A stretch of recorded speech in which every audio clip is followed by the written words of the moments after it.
नमस्कार। आज मैं आपको भगवान श्री गणेश के वीर गणपति स्वरूप की कहानी सुनाऊंगा।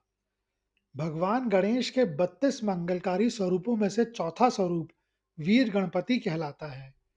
यह उनका एक अत्यंत पराक्रमी और योद्धा रूप है। प्राचीन काल में मूषिकासुर नाम का एक अत्यंत शक्तिशाली असुर था। उसने कठिन तपस्या करके देवताओं से अजय होने का वरदान प्राप्त कर लिया था। वरदान के मद में चूर होकर वह ऋषियों के यज्ञों में विघ्न डालने लगा और देवताओं को स्वर्ग से निष्कासित कर दिया।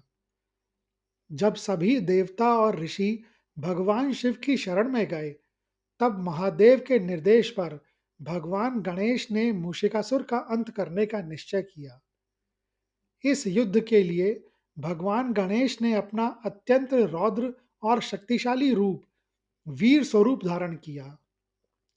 उनके शरीर का रंग उगते हुए सूर्य के समान लाल हो गया और वे अपनी 16 भुजाओं में विभिन्न अस्त्र शस्त्र लेकर रणभूमि में उतरे। मूषिकासुर और वीर गणपति के बीच भीषण युद्ध हुआ। असुर अपनी मायावी शक्तियों से कभी सिंह बनता तो कभी हाथी। वीर गणपति ने अपनी गदा और चक्र से उसके हर प्रहार को विफल कर दिया था। अंत में जब मूषिकासुर एक विशाल चूहे अर्थात मूषक का रूप धारण करके उन पर झपटा, तब वीर गणपति ने अपने अमोघ पाश को हवा में लहराया। उस दिव्य पाश ने असुर को चारों ओर से जकड़ लिया, जिससे उसका सारा अहंकार क्षण भर में ही नष्ट हो गया। उसे अपनी भूल का आभास हुआ और वह प्रभु के चरणों में गिरकर क्षमा मांगने लगा। भगवान गणेश दयालु हैं। उन्होंने उसका वध करने की बजाय उसे जीवन दान दिया।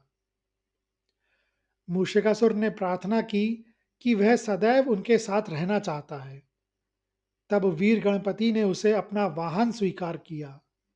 इस प्रकार एक भयंकर असुर भगवान के चरणों की सेवा पाकर धन्य हो गया। एक और कथा के अनुसार एक बार भगवान ब्रह्मा को जमाई आई और उनके मुख से एक अत्यंत तेजस्वी लेकिन तामसी बालक उत्पन्न हुआ। उसका वर्ण सिंदूर के समान लाल था, इसीलिए उसका नाम सिंदूर रखा गया। सिंदूर ने सूर्य देव की कठिन तपस्या की और उनसे अजय होने का वरदान प्राप्त किया। वरदान मिलते ही उसने त्रिलोक में हाहाकार मचा दिया। उसने देवराज इंद्र को पराजित किया और यहाँ तक कि भगवान विष्णु और भगवान शिव को भी युद्ध के लिए चुनौती दे डाली।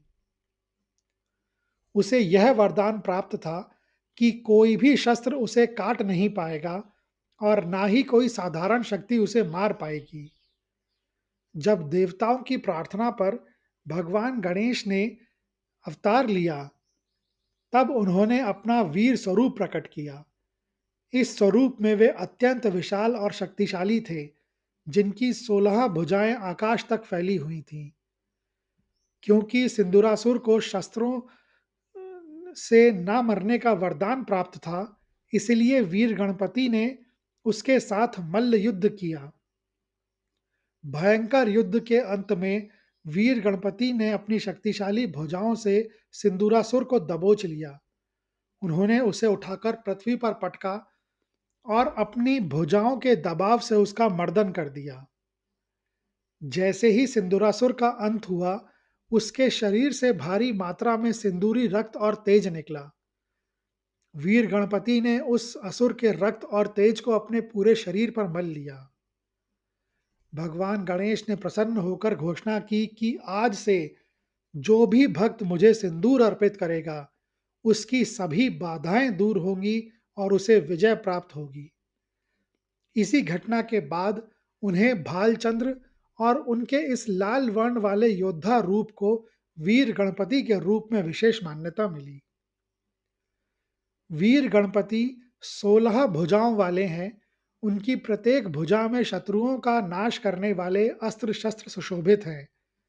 वे एक योद्धा की तरह वीर मुद्रा में खड़े होते हैं, जो यह दर्शाता है कि वे अपने भक्तों की रक्षा के लिए सदैव तत्पर हैं। मैं आपको उनके सभी 16 अस्त्रों शस्त्रों के दार्शनिक व आध्यात्मिक अर्थ को बताता हूँ। पहला, वेताल। यह अभौतिक शक्तियों और तामसी ऊर्जाओं पर नियंत्रण का प्रतीक है। यह साधक को अदृश्य बाधाओं से बचाता है। दूसरा, शक्ति अर्थात भाला। यह इच्छा शक्ति, ज्ञान शक्ति और क्रिया शक्ति का संगम है। यह लक्ष्य को भेदने की एकाग्रता दर्शाता है। तीसरा, अंकुश। यह अनियंत्रित मन और अहंकार को वश में करने का साधन है। जैसे हाथी को अंकुश से नियंत्रित किया जाता है, वैसे ही बुद्धि मन को वश में रखती है। चौथा, पाश अर्थात फंदा। यह सांसारिक मोह माया के बंधनों को बांधने और फिर उन्हें काटने का प्रतीक है। यह भक्त को ईश्वर के निकट खींचता है। पांचवा, चक्र।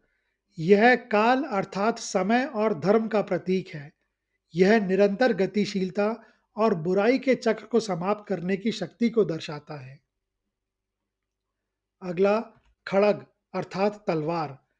यह विवेक और ज्ञान की धार है जो अज्ञान के अंधकार और भ्रम के जालों को काट देती है।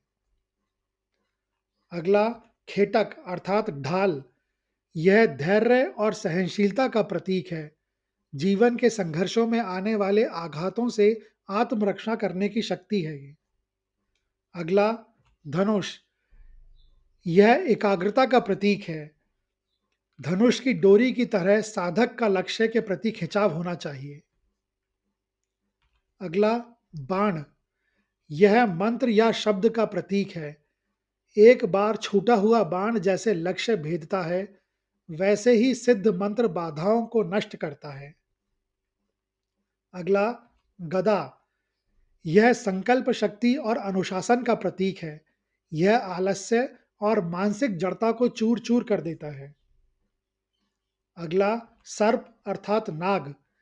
यह जागृत कुंडलिनी शक्ति और विषैले विचारों जैसे कि क्रोध और लोभ को वश में करने की क्षमता का प्रतीक है। अगला, त्रिशूल। यह तीन तापों आध्यात्मिक, आध्य भौतिक और आध्यात्मिक के विनाश और सत रज तम गुणों के संतुलन का प्रतीक है। अगला, मुद्गर। यह अहंकार के कठोर आवरण को तोड़ने का प्रतीक है। यह बताता है कि ज्ञान के लिए अहंकार का टूटना अनिवार्य है। अगला, परशु अर्थात फरसा। यह पूर्व जन्म के संस्कारों और अनचाहे कर्म बंधनों को जड़ से काट देने की शक्ति का प्रतिनिधित्व करता है। अगला, कुंत अर्थात छोटा भाला। यह सूक्ष्म दृष्टि और दूरदर्शिता का प्रतीक है जो आने वाले संकटों को पहले ही समाप्त करने की प्रेरणा देता है। और अंतिम, वज्र।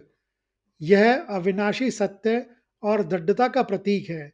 सत्य कभी पराजित नहीं होता, यही इस अस्त्र का सार है। वीर गणपति के प्रचंड योद्धा स्वरूप की कथाएं अक्सर विजयनगर साम्राज्य के इतिहास और दक्षिण भारत के लोकमानस में रची बसी हैं। ऐसी ही एक अत्यंत प्रभावशाली कथा वीर प्रतापी देवराय और उनके सेनापति के अटूट विश्वास की है। विजयनगर साम्राज्य के स्वर्ण युग के दौरान एक महान सेनापति थे जिनका नाम विक्रम वर्मा था। वे वीर गणपति के अनन्य भक्त थे। युद्ध पर जाने से पहले वे हमेशा वीर गणपति की मूर्ति के सामने अपनी तलवार और कवच रखकर घंटों ध्यान करते थे। एक बार विजयनगर की सेना पर उत्तर की ओर से एक बहुत बड़ी शत्रु सेना ने अचानक आक्रमण कर दिया। विक्रम वर्मा के पास सैनिकों की संख्या बहुत कम थी और शत्रु ने उन्हें चारों ओर से एक तंग घाटी में घेर लिया था। जब हार निश्चित दिखने लगी तो विक्रम वर्मा ने अपनी आंखें बंद की और वीर गणपति के कोदंड और विजय ध्वज को स्मरण किया। उन्होंने प्रार्थना की, हे वीर विनायक, यदि मेरा युद्ध धर्म के लिए है तो अपनी 16 भुजाओं की छाया इस सेना पर बनाए रखना। लोक कथाओं के अनुसार उस रात शत्रु सेना के शिविर शिविर में अचानक भगदड़ मच गई। शत्रुओं को ऐसा प्रतीत हुआ जैसे अंधेरे में एक विशालकाय आकृति जिसके 16 भुजाएं थी और जो हर दिशा से प्रहार कर रही थी, उनकी ओर बढ़ रही है। शत्रुओं के अस्त्र शस्त्र हवा में ही टूट रहे थे, जैसे मुदगर का प्रहार हुआ हो, और उनकी बुद्धि जड़ हो गई थी। सुबह होते होते शत्रु सेना बिना युद्ध किए ही भय के मारे पीछे हट गई। जब राजा देवराय ने विक्रम वर्मा से इस अद्भुत विजय का कारण पूछा, तो उन्होंने मंदिर की ओर इशारा करते हुए कहा कि यह विजय उनकी नहीं, बल्कि उस वीर की है जो अदृश्य रूप में उनके आगे चल रहा था। मान्यता है कि जो भक्त वीर गणपति के 16 अस्त्रों का ध्यान करता है, उसके चारों ओर एक अदृश्य सुरक्षा कवच बन जाता है। जैसे वीर गणपति का अमोघ बाण कभी लक्ष्य नहीं चूकता, वैसे ही उनके भक्त का संकल्प कभी विफल नहीं होता। विजयनगर के कई शिलालेखों में उल्लेख मिलता है कि वहां के सैनिक अपने हाथों पर वीर गणपति के अस्त्रों के चिन्ह गुदवाते थे, ताकि युद्ध के कठिन समय में उन्हें अपने आराध्य की शक्ति का अनुभव होता रहे। भगवान गणेश का वीर गणपति स्वरूप हमें यह सिखाता है कि वास्तविक वीरता केवल शत्रुओं को परास्त करने में नहीं, बल्कि अपने भीतर के अज्ञान, अहंकार और भय पर विजय प्राप्त करने में भी है। उनकी 16 भुजाओं में सुशोभित अस्त्र शस्त्र हमें जीवन के हर संघर्ष से लड़ने का साहस देते हैं, तो वहीं उनका शांत मुखमंडल यह संदेश देता है कि अपार शक्ति होने के बावजूद संयम और करुणा ही श्रेष्ठ वीर के लक्षण हैं। जब हम वीर गणपति का ध्यान करते हैं, तो हम केवल एक योद्धा की पूजा नहीं करते, बल्कि अपने भीतर उस अजय इच्छा शक्ति को जागृत करते हैं, जो बड़े से बड़े विघ्न बाधाओं के पर्वत को भी धूल में मिलाने का सामर्थ्य रखती है। मंगलकारी वीर गणपति की यह दिव्य आभा हमारे जीवन के हर अंधकार को मिटाकर हमें विजय और धर्म के मार्ग पर निरंतर आगे बढ़ने की प्रेरणा देती रहे। यह कहानी सुनने के लिए धन्यवाद। अगर आपको यह कहानी अच्छी लगी हो, तो कृपया इस वीडियो को ज़्यादा से ज़्यादा लोगों के साथ शेयर करें, लाइक करें व चैनल को सब्सक्राइब करें। कमेंट्स बॉक्स में लिखें, गणपति बप्पा मोरया।